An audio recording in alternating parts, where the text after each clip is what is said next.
Hello, sir. Hi, how are you? I'm very well, not too bad at all. Let me put my headphones in so I can hear you.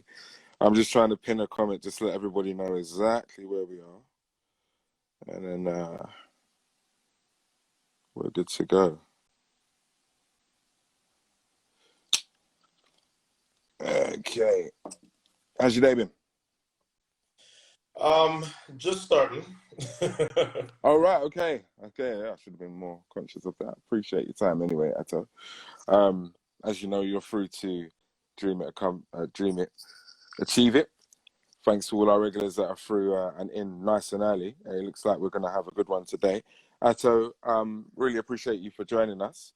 You're the finale, the last in a series of sportsmen and women from around the world um, who have taken time out to share some gems and be a part of this series, which is brought about during lockdown to inspire a generation of students that attend the Arco Academy in South London, which is an alternative provision school and an environment where they get to benefit from a sport-specific curriculum. So really appreciate your time, sir. It's a pleasure. As you know, we get into for all those who are new to this and are unaware of what's going on, we get into the athlete's career, where they are now, and mostly how they began to embark on those careers and how they visualized being in the spaces that they're in. With Ato, uh, I'm not going to talk for you, sir, but I have got a few notes I'd like to get through before we really get stuck into this. You were regarded as one of Trinidad's most successful athletes, if not the most successful athlete of all time. You stamped your authority on the world of track and field when you became, sir, World Junior double gold medalist. I have to make sure I get these facts right for those who are joining. National record holder over 60 and 200 meters. You were also UCA Hall of Famer. You won a World Championships over 200 meters. First Trinidad athlete to win that medal. Commonwealth Games champion, four-time Olympic medalist. Only three other men, if my research is correct, have won as many Olympic medals in the individual sprints as you. You're a coach. You're a sports analyst for NBC and ESPN, voted best NBC analyst by the New York Times. I salute you for that. Big accolade. A licensed pilot, and you describe yourself, sir, as drug-free since '73. I love that last bit. Mostly because, leading into my first question, in Athens, 1997, and by becoming Trini's first ever world champion, talk about that moment from the off. I start there because it gives you the birth to really introduce our viewers and listeners into how you entered the sport, how you set your goals, and the significance of attaining that achievement. It was actually more relief than triumph It because it looked like that. go back and look, if you go back and watch the video of it, it is more relief than triumph because I was probably supposed to win the 100, Mm. and it was, I mean, as is the norm in Athens, Greece. It was a very hot summer. And we were a little too young, having a little too much fun playing through the rounds. And I dropped a 987. At the time the world record was 984, and I dropped a 987, just kind of cruising through the second round, which would cost me the day after. And I started to cramp just before the final, and probably should not have run the final in retrospect. As a coach now, I probably would not allow my athlete to run the final. But anyway, so when the 200 came around, it was, the talk back home was, he just can't win. He had, I had lost the two world records the year before in the Olympics as a university final year athlete.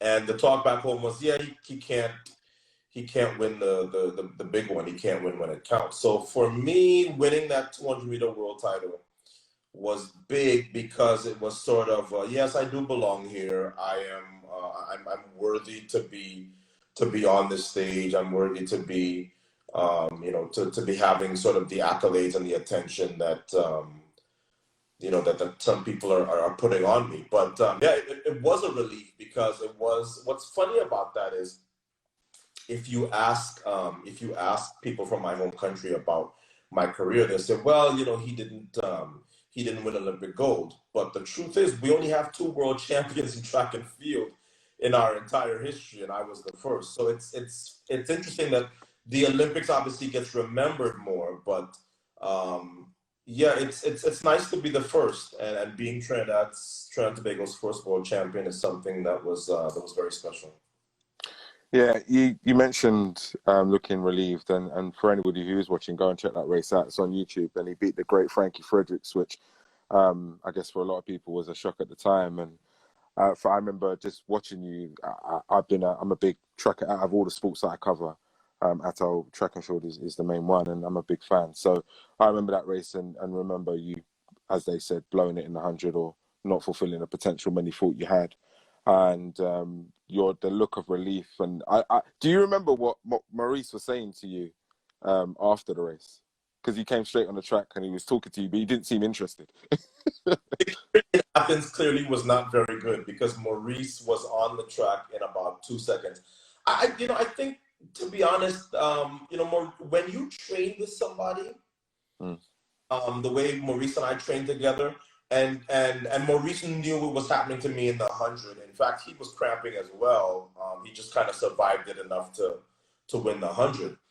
I don't remember exactly what the conversation was. It was 23 years ago, but I do remember the effect of, hey, you see, I told you that if you came out here and just kind of put the 100 behind you and came out here, that we'd both be going home with world championship gold medals. But he was a source of immense support right after that 100, because I was inconsolable after that 100.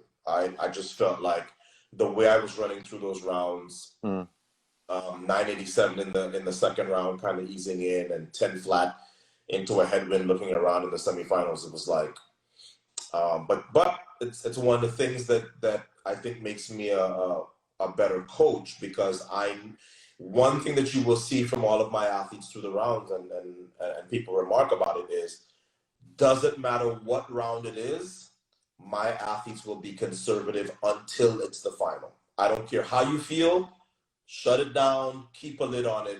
And I think it's the thing that I am most proud of my athletes when I see them run championship rounds. They don't make the mistakes their coach did.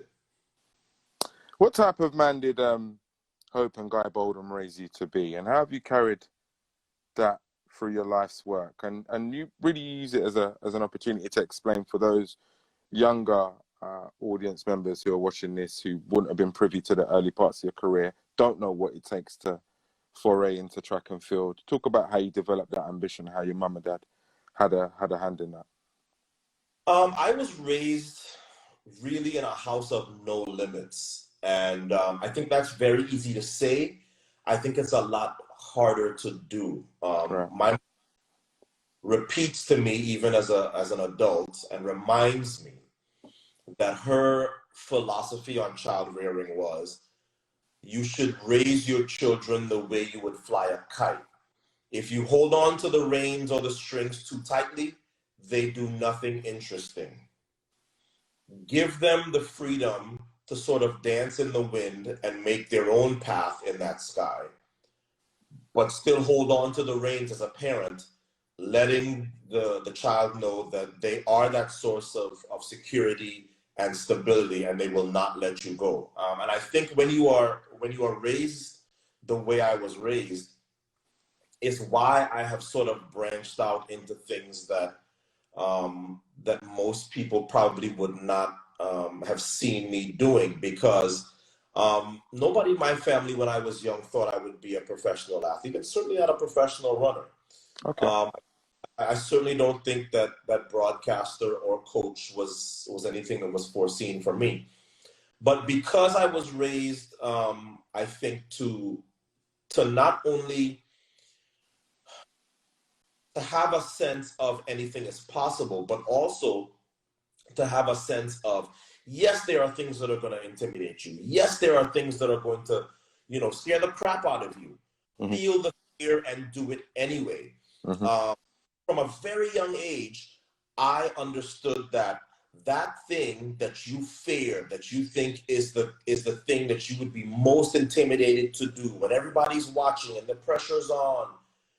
Once you get through one of those things and you look back in that rearview mirror and you go, oh my gosh, I got through it. It wasn't that bad. You get empowered to take on the next challenge. And my life has literally been a series of things that I thought I would never be good at or be world class at or could do at any level of proficiency.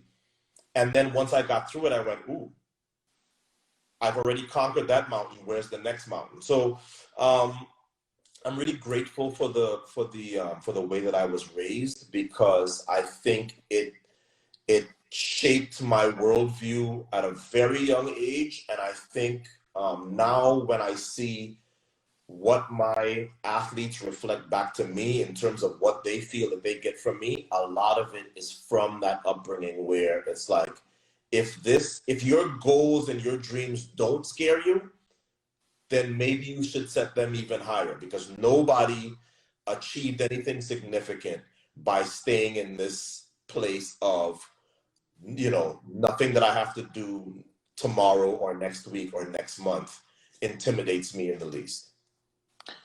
You are through to the Arco Academy series of interviews. If you've never tuned in, this is the last one, the finale. We're with Ato Boldon, former athlete, coach, analyst, award-winning analyst. And we're dropping pearls of wisdom for the students that attend Arco Academy, an alternative provision school in South London. Ato, when was the moment that you made up your own mind then? If nobody in your family saw it, when was the moment that you made up your own mind that, track and field is something, an endeavor that you want to take part in, and not only that, you want to thrive in? I think for me, it was when I moved to New York. My mother, my brother, and I migrated from Trinidad and landed in New York in 1988. So, December. In 1989, I was playing football and doing pretty well, and that's kind of where I got discovered, running down the right wing. And then in 1990, once I was in my first year of actually participating in athletics, I encountered a young man who had been pretty dominant in Trinidad by the name of Adrian Bob. He had been dominant. He had been a medalist at the Carifta Games, which is sort of the regional championships in the Caribbean. That's a meet that's produced Johan Blake and Usain Bolt and Sean and Miller Weebo. And when I beat him, he was not going to school in Brooklyn. I was in Queens. When I beat him, I remember going home and telling my mother, I beat Adrian Bob today. Like, that for me said everything I needed to know. And I think from there, I took it very seriously. That was 1990. In 2 years, at 18 years old, I was in the Olympics. I had gone back home and dominated the Olympic trials against grown men as an 18-year-old. And that was it. I was on the path. Football became a distant memory. Secondary interest, yeah. And that was it. Yeah, that was it. So for me, it was beating somebody who I knew when I was back in high school in Trinidad that was just killing everybody. I look back now and I go, yeah, but that's a guy who developed very early. One of these guys who, like, had the beard at like 12 and 13 and was 130, 140 pound kid in high school. So my athletic gifts came late. But once I beat the guy in New York, I said to myself, I must have some kind of ability, because I know how good that guy is, and I just beat him. So you were a late bloomer. This wasn't even something that you kind of foresaw, but you did seize on the opportunity once that light bulb went off. I got very, very fortunate. I was really blessed to be in the right place at the right time, because I mean, maybe I play football and maybe I'm okay. I was a pretty decent football. I certainly had a lot of speed on the field, and that's a good help. I don't think I'd have been Dwight York. So maybe if the coach at Jamaica High School in Queens, New York, never sees me, I go on to have an okay football career, but maybe I don't necessarily get to the World Cup with Trinidad in 2006. I was fortunate enough to have that man look at me. He knew exactly what he was seeing when he saw me run down that right wing, because Right. he called. He said, "I want you to come try out for my team." And I looked at him as if to say, "Did you not see me score, 3 goals this half?" And he's like, "Yeah." And I saw the goalie let in 5. So how'd you like to be in a sport where you control the outcome? And that was the perfect thing to say to my little cocky behind at that time. And See, now then, that leads me into my next question. But go on, sir. I don't want to cut you. and then once I left New York and went to California. The other guy that saw me was a guy called John Smith, who guided the career of Marie Jose Perec and Maurice Green and Quincy Watts and Kevin Young and all those guys. So I was in the right place at the right time for people to see me and go, I want to work with that young man, and I think that's why I was able to have the career that I did. So ego, because you're 18, you're a late bloomer. You've beaten one of your idols from your fellow countrymen. You're feeling on top of the world right now. You've gone Olympics. You've also your World Junior. It's all going well. What was your ego like, and how did your mindset change in those transitionary years from a junior athlete to a senior, making that that change to John Smith? The Olympics in 1992, I was out in the first round, and I probably should have gotten as far as the semifinal round. Right. That was a wake-up call, because, as you said, my athletic gifts came late. I was running well. But in 1992, the Olympics were before the World Junior Championships, and most people don't realize that, because that would never happen now. The Olympics are always after. Like they like the World Junior Championships, which were postponed this year, were scheduled to happen in like July, and then the Olympics were in August. So for me, I was thinking I was the greatest thing ever. Went to the Olympics, hadn't trained the way I should have, was kind of like, coasting on what I had done that season. And I got smacked down. I was actually in Linford Christie's heat. Big L. Because I revered Linford, because he had, I knew of his Jamaican roots. My mother's Caribbean Jamaican roots. And for me, being around him and Frankie Fredericks, those guys who would eventually go on to take the medals in Barcelona, it was like, oh, yeah, you have ability, but where you think you are and where you'd like to be, not be further apart. So for me, going to the Olympics and getting smacked down is the reason why I became the first double sprint World Junior champion, because I left Barcelona and went back home and trained like a crazy person, because I said, oh, yeah, you have the ability, but the difference between ability and results is a whole lot of work. So I went back and did a lot of work in between those Summer Olympics and the World Junior Championships, which happened in September. Is that another example of perfect timing? Because had one been before the other, might not have gone like that. History might read a little bit different. Yeah, and it's why. Listen, the top of my bio may always say did not win the Olympic gold medal in either of his events. But as a coach and as a now 46-year-old, I look back and I say, if they don't call that race back in 1996 in Atlanta, and maybe hang on to win over Donovan Bailey and Frankie Fredericks instead of getting third to the two of them, my career might have been a year or two older, because I can point to guys who won that Olympics at 22, that Olympic gold at 22, and it was the end of careers. And for me, I look back at that and I go, that's probably why you had the length and consistency of career that you did, because by getting right to the edge of the cliff and having to look in and not actually get the thing that you want, it kept me throughout my career. So I look back now and I go, yeah, those near misses that I had in my career actually probably were a good thing, because I know my mindset at 22. If I win that Olympic gold at 22, I don't know if I'd have had what we call athletic maturity to stay with it, be disciplined, be focused, and to have the other, 7 or 8 really good years that I did. We're with Ato Boldon, the last in a series of interviews with sportsmen and women from around the world for Arco Academy, an alternative provision school in South London. I want to encourage you to get some questions into the question box. I can see there's loads in there already. Lisa, if you're trying to send me messages as you normally do throughout these interviews, the camera's too far away. I won't be pulling it close. So unfortunately, you're going to go unheard. Ato, track and field can be a very, very lonely existence. All right. I've seen that firsthand for myself I've trudged up and down the country and all over the world with athletes, and they don't have an entourage. They might not be able to afford a coach that can fly with them. He's going to come out or she's going to come out in a couple of days. It can be a very, very lonely existence. So how did you deal with that? And especially the disappointments that, can come with an athletics career, not hitting your marks, overcoming injury, that sort of thing. How did you deal with disappointment? The loner part of it never bothered me because I am kind of a loner by nature.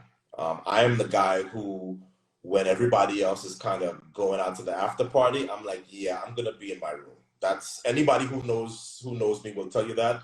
The people who I work with at NBC will tell you that. My former club mates will tell you that. I am sort of what they call selectively social. I'm the guy who, when people look around and I'm at the party, they go, "Oh my gosh, you're out? You're out with us? You're feeling sick?" In terms of dealing with the disappointment, though, it's not easy. It's not easy. And field is a lonely sport, not just in the sort of disappointing moments, but I listened to Noah Lyles, the 200-meter world champion from the United States, describe us the week leading up to his world championship effort last year in Doha at the World Championships. And I thought it was one of the most honest things he's ever said. He said, you have this, you have your support staff, and, for me, I have my mom and my coach and my teammates. He said, and I felt so lonely because you realize that no matter how much they wish you well and how much they support you, that time when you get sort of overwhelmed by the moment, oh my gosh, I'm the favorite going into the World Championships, and this is everything for me. Everything's riding on this. I'm going to be so disappointed. I'm going to have to live with it for 2 years if it doesn't go well. That is the loneliest moment in life. I always say the loneliest moment in life is when they say, gentlemen, remove your sweats. We're ready for the 100-meter final.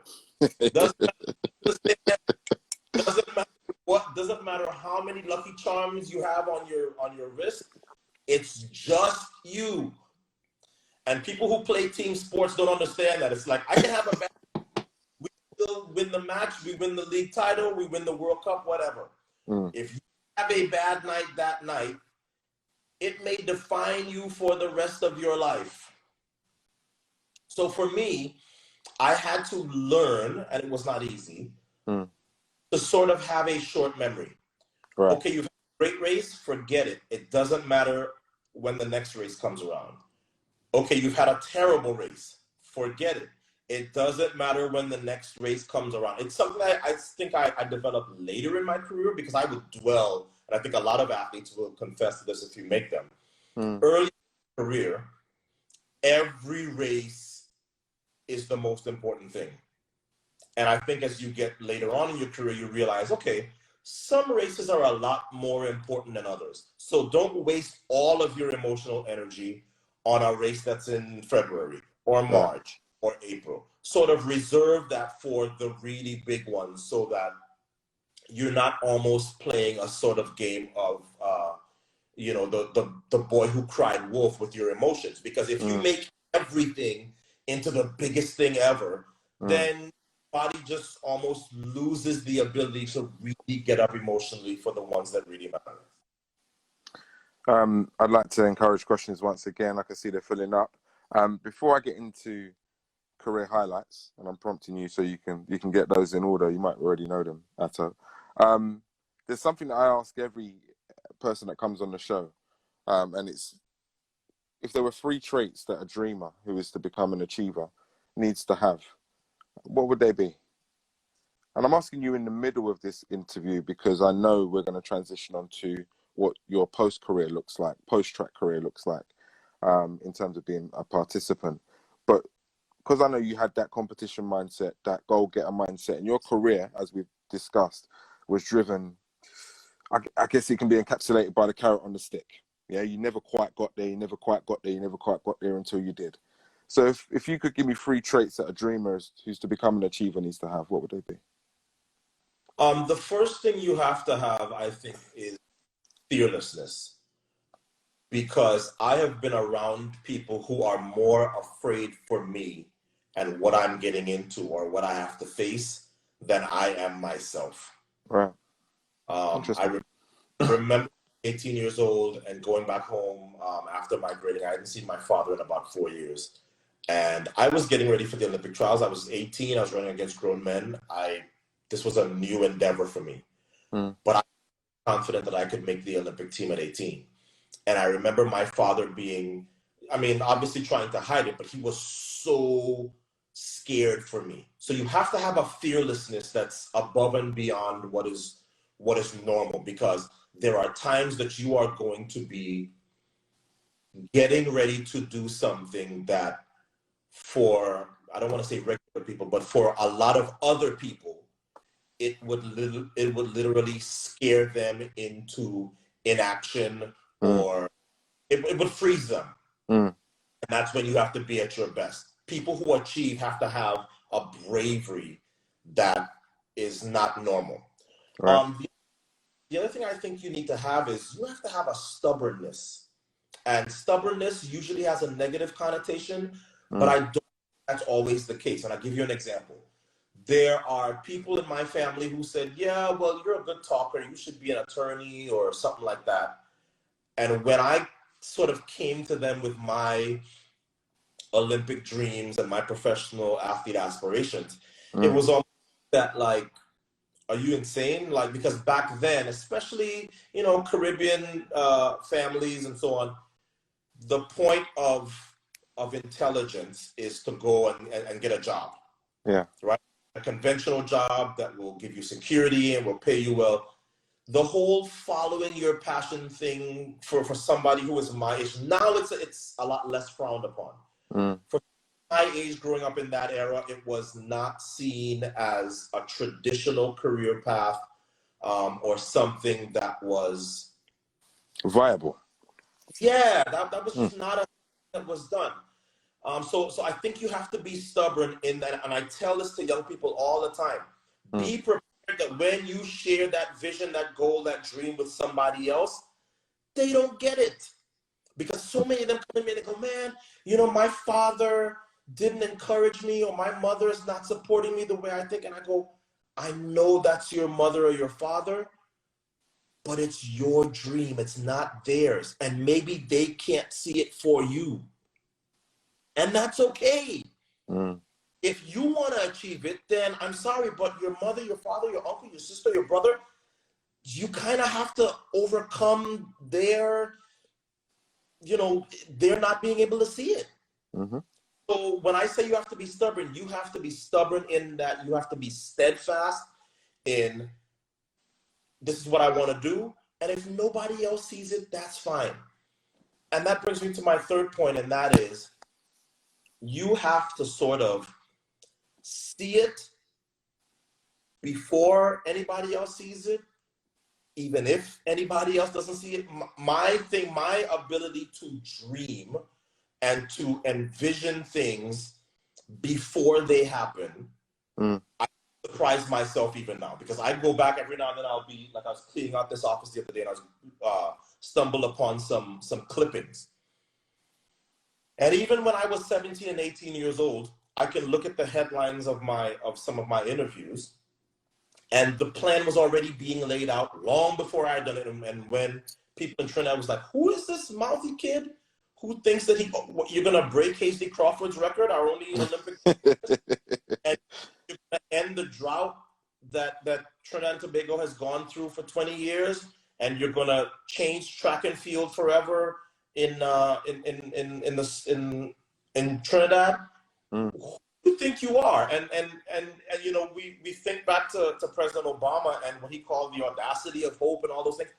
That has to do with seeing something so clearly that you're not afraid to go through some of the pitfalls that happen on a daily basis, because you already know that, okay, yeah, this is a journey of 1,000 miles, and today I may get a flat, and tomorrow the engine may give problems, but I'm okay going through these things that happen along the way, because I know that as long as I keep the wheels turning, at the end of this journey, there's going to be the reward and there's going to be success. Ato Boldon, career highlights, sir. Go. Career highlights. I think, well, I'll go in chronological order. Yeah, on track. Don't go off track, yeah? Because we're going to, Yeah. I'm sure you got some career highlights off track already. So let's keep it on track. 1992, becoming the first athlete to win the World Junior Sprint Double, 100 and 200 meters. 1996, ending Trinidad and Tobago's 20-year drought of no Olympic medals. 97, becoming Trinidad and Tobago's first world champion at the senior level. 98, setting the Commonwealth Games 100-meter record that by some miracle still exists. That is a miracle. With South Powell about that is a miracle. Yeah. And then in 2000, winning my third and fourth Olympic medals in the sprints. As you said at the top, the only people that can say they have that many medals are Usain Bolt, Frankie Fredericks, and Carl Lewis. That's not bad company to be in. That is very, very good company to be in. So. Yeah. 2001, coaching and captaining my country's 4x1. Okay. World Championship silver. That created the impetus for us to take the 4x1 seriously. That team would go on to win several World Championship medals, including a silver in 2005, and I believe a silver in 2009. And they won the Olympic gold medal in 2008. Most people will remember that Usain Bolt in Jamaica won that gold medal, but Nesta Carter and a subsequent drug test caused the Jamaicans to have to forfeit that medal. So Trinidad and Tobago actually has that Olympic gold medal from 2008. And I think that's probably the thing that I'm proudest of, because, yeah, my individual accolades are one thing, but getting that 4x1 on track. And I actually skipped the 200 in Edmonton in 2001 at the World Championships, and everybody, including my mother, thought I was nuts. But again, that vision, I looked at the field and I said, we had a young Darrell Brown who was, I believe, 16 or 17 years old. We had Mark Burns, who was 18. Another kid who was, I think, 19. I was the old man on that team at 26. I think the combined age of that team was like 21 or 22. And that team got a silver medal that year. And everybody went, how could you possibly have seen that coming? And I went, yeah, that's that vision. So those are the things that for me sort of stand out about my career. Would you have changed anything? Just one thing. Well, two. I'd have kept my cool. I'd have kept my cool a lot better in 1996 as the youngest person in that final. When Linford false starts twice and gets disqualified in 96, and then I actually had a false start against me as well. Right. I allowed the pressure of that moment to rattle me in a way that the two people that beat me to the line did not. And yeah, I mean, yeah, you can. Hindsight is 20/20, but I look back at that race and I see somebody who has never been in an Olympic final and who's 22 years old, kind of unraveling, because that's just my nature. It's like, let's go now. Impatience is just a character flaw for me. That's the second thing that I would change is in 2000 at the Sydney Olympic Games, coming back from the only injury that ever kept me out of a major, which was 1999 and a torn hamstring, a strained hamstring, I should say. Instead of just looking at the situation and saying, you know what, Maurice Green is in the middle of a very dominant part of his career. Let him have the 100 in Sydney, and you focus on the 200, because that's your best chance and maybe your last chance for Olympic gold. I went after both and missed on both of them. So I got silver in the behind Maurice, and then tired and now with my leg bothering me a little bit, got bronze to the UK's Darren Campbell and the Greek. Yeah, the Greek guy, yeah. So, yeah, those are two things that I look back now as a coach and with the benefit of time, and I go, yeah, probably should have done those two things differently. Well, with all your hindsight, Ato, Did you see yourself naturally becoming a coach then? And I want to get into that because you seem to have transitioned quite seamlessly into that world. You're great. You're a great communicator. I guess that's what helps you with being an analyst as well. So was that something that you saw yourself doing, and all these lessons that you've learnt along the way, you knew you were going to impart into a protege of sorts? No, not only did I not see it, I Wow. almost Okay. campaigned against it Oh because wow. there are very good coaches like JJ Clark, who's married to the former uh, world champion in the 400 German miles, who 20 years ago said, anytime you want to coach, you can come join my staff. And I remember thinking, because of that impatience that I just Mm, mentioned, mm. and I'm always the first to say, I probably do not have the temperament to coach, but I think I've gotten some results in my coaching career in spite of my impatience, not because of it. So no, I had no inkling that I was going to be a broadcaster. I had no inkling that I was going to be a coach. Both of those things just sort of, again, right place, right time. And then the bug bit me and I realized, wow, not only do I enjoy it, I enjoy it immensely. And, and here I am. You coach Brianna Nicole, who I've been itching to talk to you about for a while now. That's a special talent right there. Talk about the Jamaican World Junior Champion. She's done what you've done, won the one, won the two, and really set the world alight at a very young age. She doesn't seem to have that cockiness that you talk about. But how different is the challenge you face now, and how do you go about setting yours and her goals? Brianna is not cocky, but she is confident she is more confident at 16, 17, and 18 than I was maybe until I was 7 or 8 years older than she is now. Okay, wow. Little story from the Jamaican National Championships last year when, I mean, she had been running well. She had run 11:10. She had run 11:02.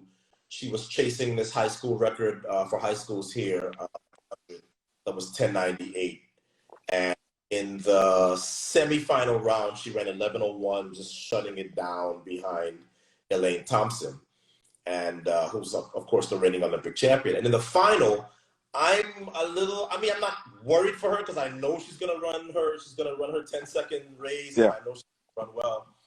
But I was just kind of getting a sense of what she was thinking.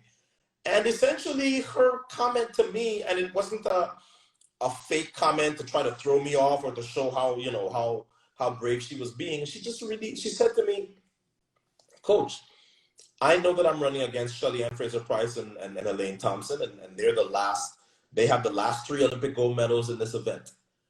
But they are going to have to run well tonight because I'm going to be gone when that gun sounds. And you go back and you watch that race. She's 17 years old, next to the next 2 Olympic champions, the last 2 Olympic champions.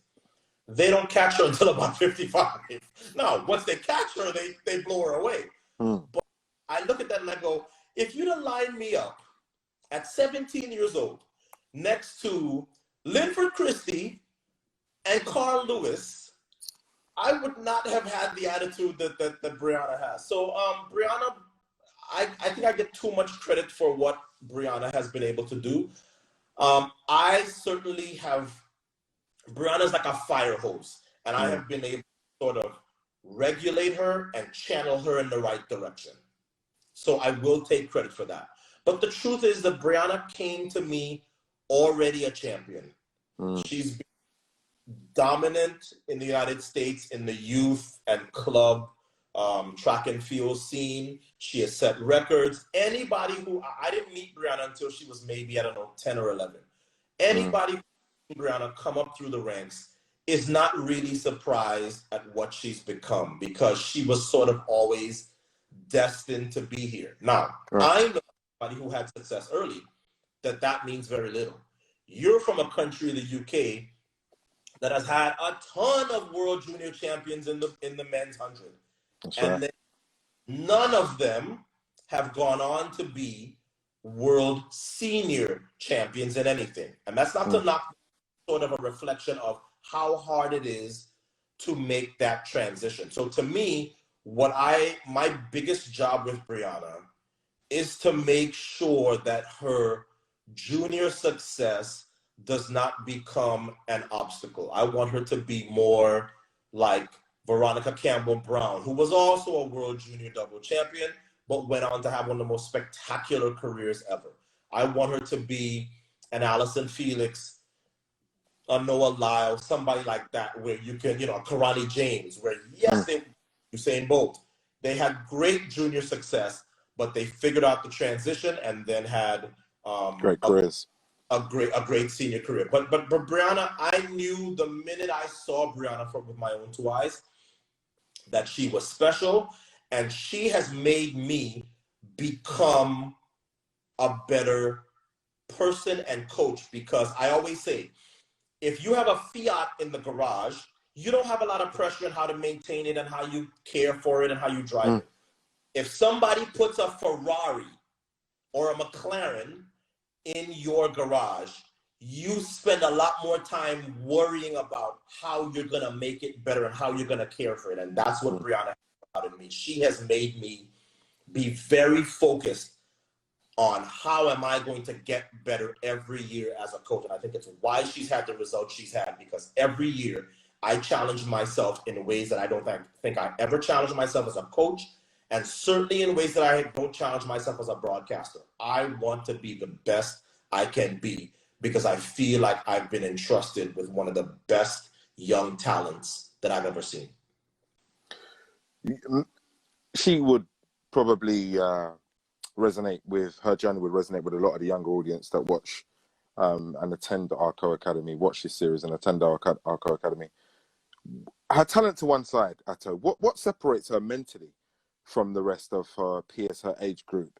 Because I something that isn't on show as often as her racing, so we get exposed to her for that reason. But give us an insight into mentally what makes her tick and what separates her, because I'd imagine that's just as impressive. Yeah, it is. Brianna is 5 feet 4 inches tall. She thinks she's gonna get taller, but she's not. She's 8. That's running joke in our camp, because Brianna is talking about, this pandemic, may be a benefit to me because I get to grow another inch before Tokyo 2020. Brianna is extremely strong. I think from the hip to the knee, she's as strong as I've seen, and I've been in a lot of weight rooms with a lot of phenomenal athletes. But that's something that she's been just genetically gifted with. I think that what has made Brianna and I click is because the thing that she is good at is the thing that I am good at enhancing. I don't believe that I'm the best technical coach. I certainly don't have a lot of experience. I've only been doing it about 5 or 6 seasons. But I think because of my ability to communicate, I'm a believer that champions are convinced. It's something that I live by. Champions are convinced. Linford Christie didn't go into that Barcelona 92 Olympic final thinking, well, there's a chance I may win. He was convinced he was going to win. Usain Bolt does not go into the Beijing Olympic final in 2008 thinking, well, this might be a good race for me. He's convinced that not only is he going to win, he's going to dominate. Champions are convinced. Brianna has an innate confidence that I think is rare for somebody that age. I told you the story about her going up against the last 2 Olympic champions in her event, who are, Shelly Ann Fraser-Price is, I believe, 34 this year. Brianna is 17. She's literally twice her age. Brianna doesn't have a fake sort of, I walk around with a chip on my shoulder, I'm going to show everybody how confident I am. She has that quiet, internal, you're not going to shake my confidence with any grand occasion, that I think is very rare and is very special in a young athlete. You combine that with my ability to convince young people, particularly young female athletes, that they are worthy, that they are ready for the occasion, and that they are ready to literally do things that have never been done. And I get a sense of why Brianna has been able to run times that we've never seen for people her age, to accomplish things that have never been seen for athletes at her age. It just is a good mesh of two things that are very rare. She really has a confidence that sometimes, as I said, 17 years old and Yeah. running against, I The think best. she's the greatest The GOAT. 100-meter No, runner she's ever. the GOAT. Yeah, she's the GOAT. She's the GOAT. I mean, I don't And think she's celebrated enough, but that's a discussion for another day.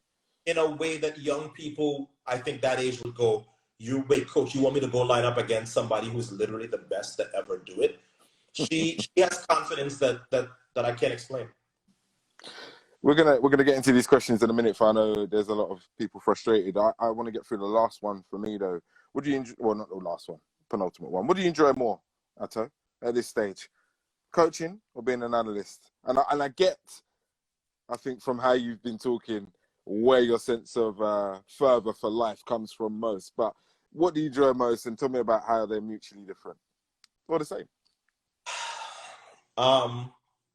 They are the same in that my adrenaline spikes.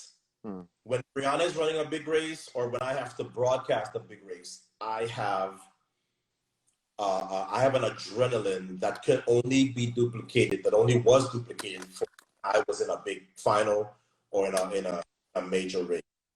I really enjoy broadcasting still. Given myself the task during this time at home alone to watch every single race that I can on YouTube. It means that I've watched a ton of Molinari and Linford Christie and Ben Johnson and Usain Bolt stuff. And I like hearing myself be a part of the great Usain Bolt moments and the great Sonia Richards-Ross moments and the great, Jessica Ennis Hill moments, everything that I got to cover with all of the greats of this era. But I think if I have to give the edge, I give it just a little bit to coaching at this stage, because I don't want to say that I've gotten comfortable as a broadcaster, but I feel like if you told me that I could do no preparation whatsoever and you'd stick me in the booth and have me broadcast Tokyo, I live this sport enough. I know enough of the athletes. I understand what's going on out there from a broadcast perspective and from my former life as an athlete, where I can give you a very, very good broadcast for the entire Olympics without any preparation.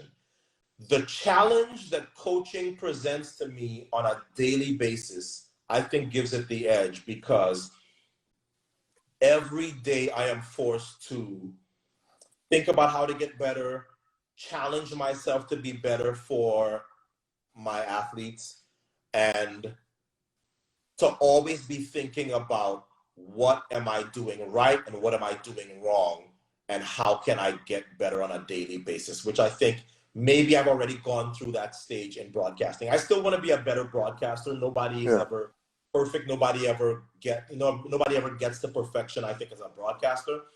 But coaching aspect of it challenges me just a little bit more, I think, right now as a broadcaster, if I'm being honest. Okay, all right.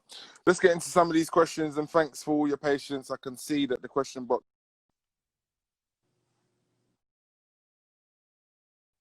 for this particular section, so we're going to get straight into the first one. Let's see. Do you think you can be what you want to be? And what's next for? That question is incomplete. But do you think anybody can be what they ever want to be? Let's just stop it there. I think that's really cute to be able to throw out that piece of that sort of generic motivation. Yes, you can be whatever you want to be. I tell people all the time, I'm 5 feet 9 inches tall. My favorite basketball. I could not go play center for the Lakers, right? I probably could not be a world-class swimmer. That is just not what my body was built to do. So yes, within reason, I think that you should not limit yourself. You should not limit yourself to what other people say you can't do. But obviously, there's certain things that are so. I mean, I'd love to be an astronaut, but my time for that is probably past. I mean, I wouldn't put a limit on anyone. So if you really want to do it, Ato, go for it. Let's get into the next question. We've got some athletics fans on, obviously. So what was for you the most surprising female Olympic win in the sprints hurdles? This is a very good question. In the hurdles, it was probably Dawn Harper Nelson in Right. 2008. And boy, did she celebrate. She deserved that. But go on, sorry, I cut you. So dominant Mm. and running so well through the rounds. But, that's why we watch it. That's why there's 10 hurdles. If you can't get over all 10, something may happen. Maybe the biggest shock in the hurdles, too, was seeing Gail Devers, who was a big favorite in 1992 and who had already 100, fall and literally cross the finish line on her knees, I believe at fifth. Because, Gail is a friend of mine. We went to the same university. And I asked her a couple of years ago on my show, I said, how is it that you, the hurdler, has 2 Olympic medals and a world title in the 100, but you have absolutely no Olympic medals in the hurdles, which is your pet event? So that would be prizes in the hurdles. In terms of the 100, it's probably Shelly-Ann Fraser-Pryce. Right. If you were really paying attention during the rounds, you did not think that Shelly-Ann Fraser-Pryce, when the Olympics started, was going to lead. She was not that highly touted in Jamaica. She didn't have a great career, but she blew away that field in Beijing in a way that you just went, oh my gosh, like she is here and she's going to be a force to be reckoned with. So my big surprise was probably 2008 in Beijing and Shelly-Ann Fraser-Pryce. Okay, you probably answered this already, but let's touch on this as well. Who is, in your opinion, the most versatile female sprinter of all time? I think you've just answered that. Most versatile female sprinter of all time is Prince. Marie-Jose Perec. And Shawnee Miller-Weibo of the Bahamas. I give a lot of high marks to those and the 4. And those 3 are in a club and who have broken 11 seconds in the 100, broken 22 in the 200, and who have broken 50. And in Shawnee's case, 49 in the 400. So that's a very, very select group. I've got a lot of love for Shawnee, especially the last few years. She's been coming and coming. So good luck to her moving forward. She's going to be a force. That event is stacked as well. What is the hardest event in track, in your opinion? It's so... I think it's between the 800, the 400 hurdles, and the 400. I always reference Felix Sanchez from the Dominican Republic, who is a 2-time Olympic champion in the 400 hurdles. And he told me, and he's run all 3 events, he said that 800, maybe. The 400 hurdles, no, because you do have that little bit of a break in clearing the hurdles. He believes that the hardest event of the 3, the 400, because it's the event which sort of you redline and you have to hold it, and there's no pain, meter pain. So in fact, I only ran one much, so I defer to that man who is an Olympic champion and ran all 3, and he says that of the 3, the hardest is the flat 400. That's fair enough. We've talked to the man with the experience. Yeah. Let's get to the next question. Which year was your favorite Olympic Games and why? Favorite Olympic Games to compete in was Sydney, Australia. I just think they were a phenomenal host.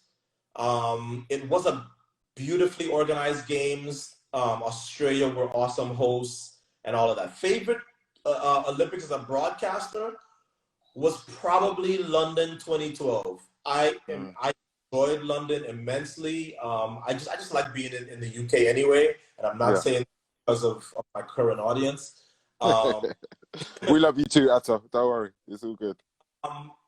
And you guys did some kind of voodoo with the weather where people I know who had lived in the UK for 60 years said, you don't understand, the weather has never been this good for a month at a time. So kudos to London 2012 and Sebastian Coe and all the people that made London a spectacular games. And of course, having such great, I think that the combination of great performances on the track and having such a spectacular games, it makes it my most memorable in terms of being a broadcaster. It's funny, you mentioned the 800 for you being one of the hardest events, and Rhodesia in 2012. I don't think we'll ever see anything. I don't think we'll see anything like that again. Yeah. Next question. Is Wade Van Niekerk capable of making a comeback and setting a new PR? He's the special one at the moment, isn't he? He is special, but his event has changed. 2016, Marshall Cedeno from Trinidad and Tobago ran 44:01, I believe, and did not medal. That was the first that anybody had ever run basically 44 flat at the Olympic Games and not gotten a medal. I think getting ready to change and become even harder. I think in 2021, you will see somebody run 43 seconds in the final and not medal. Okay. And not medal. So can Wade Van Niekerk come back? Yeah, he's young enough, and I don't see why not. He's an immense talent. He ran, 43:01 from the outside lane. It's tough to bet on anybody coming back from that kind of an injury to be better than they were before. So I think if you made me cast a bet, I would bet against it. But I wouldn't be surprised to see Wade come back and be close to what he was before. But I don't know if that's going to be enough, because I think Michael Norman is headed under 43. He opened the season last year in 43.4. Yeah. The fastest opener ever. And then battled some injuries and wasn't able to sort of complete the mission in Doha at the World Championships. He had to pull out in his semifinal round, I believe. But that event is going, and don't forget Gardner from the Bahamas, who also ran 43.4 with no competition in the World Championship final. Fred Curley, the Jamaican kid, who's also run under 44. That event, I think, is going to change, where you are going to see unprecedented times not winning medals. This might be the last one from the audience, but it's an interesting one. I mean, there's a lot of conjecture on this. What do you think of hurdlers taking part in 4x1 and 4x4 relays? I'm all for it. Depends on it depends on the hurdler. The United States used Sydney McLaughlin and Dalilah Muhammad to blow away the field at the World Championships in the women's 4x4. And I think right now, I would probably put Grant Holloway of the United States to run maybe my third leg on the U.S. 4x1. I think that's a leg that probably needs to be adjusted. So I am for listen, I'm a believer that the relays are literally all hands on deck. I know you will remember Colin Jackson and his exploits on that first leg for Team Great Britain in the 4x1. So you have a special individual. I don't care if he's a shot putter. As long as he could do the job. How many times has the United States used Allison Felix on a 4x1? Most of the times, quarter milers and 200-meter runners don't get called to run the 4x1. Sonia Richards-Ross has never been called to run the USA 4x1. But Allison Felix has a special gift to run that second leg, and it's why she's been on maybe 5 of the top, 6 U.S. times ever. So to answer that question, if you have a special hurdler, if you have a special athlete, you put them on the relay. History has shown that almost always is going to give you positive results. We're into the last 50 seconds. I can see the countdown. So I want to give you your flowers, Ato, and thank you. Whoever sent this question in, give thanks for that. What's next for you? Wrap it up for me in 30 seconds so we don't lose you. What's next for me? I wish I knew, but I am open to all things. Maybe it will be, something in the entrepreneurial side, but whatever is coming, I am willing to receive whatever the universe has in store for me.